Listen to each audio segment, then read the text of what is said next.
महानगरपालिकेने जनसंवाद अभियान जे राबवायचं राज्य शासनाचे आदेश होते, कदाचित मला कल्पना नाही आणि ते आहे महानगरपालिकेत याचीसुद्धा मला कल्पना नव्हती आणि सामान्य लोकांपर्यंत हे पोहोचणं गरजेचं होतं. आम्ही लोकप्रतिनिधी होऊ शकते, मला एखादं पत्र पाठवलं असेल, पण ते काही मला पोहोचलं नाही आणि किंवा अशा प्रकारचा मला फोन कोणाचा आला नाही आणि मलासुद्धा माहिती नव्हतं जनसंवाद आहे म्हणून.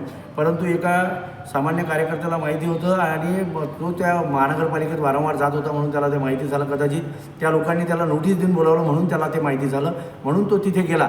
मात्र जनसंवादाची ज्या प्रकारची जाहिरात अपेक्षित आहे महानगरपालिकेने करायला पाहिजे. जनआक्रोश आहे, सामान्य माणसं अत्यंत अडचणीत आहेत, विविध समस्याग्रस्त आहेत, ते लोक भरपूर आले असते, महानगरपालिकेच्या प्रशासनाच्या हाताच्या बाहेर गेलं असतं. म्हणून महानगरपालिकेने कदाचित याचा प्रचार केला नाही आणि आमच्यासारख्याला जर सांगितलं असतं की आम्ही लोकांना सांगितलं असतं की तुमच्या ज्या समस्या आहेत महानगरपालिकेच्या प्रशासनाच्या संबंधित, त्या जर तुम्हाला सहजरित्या सोडवायच्या असतील तर जनसंवादमध्ये चला. परंतु त्यांनी आम्हाला अशा प्रकारच्या कुठल्या सूचना दिल्या नाहीत, आम्ही लोकांना दिलेल्या नाहीत. त्याबद्दल आम्ही लोकांची दिलगिरी व्यक्त करतो की कारण या जनसंवाद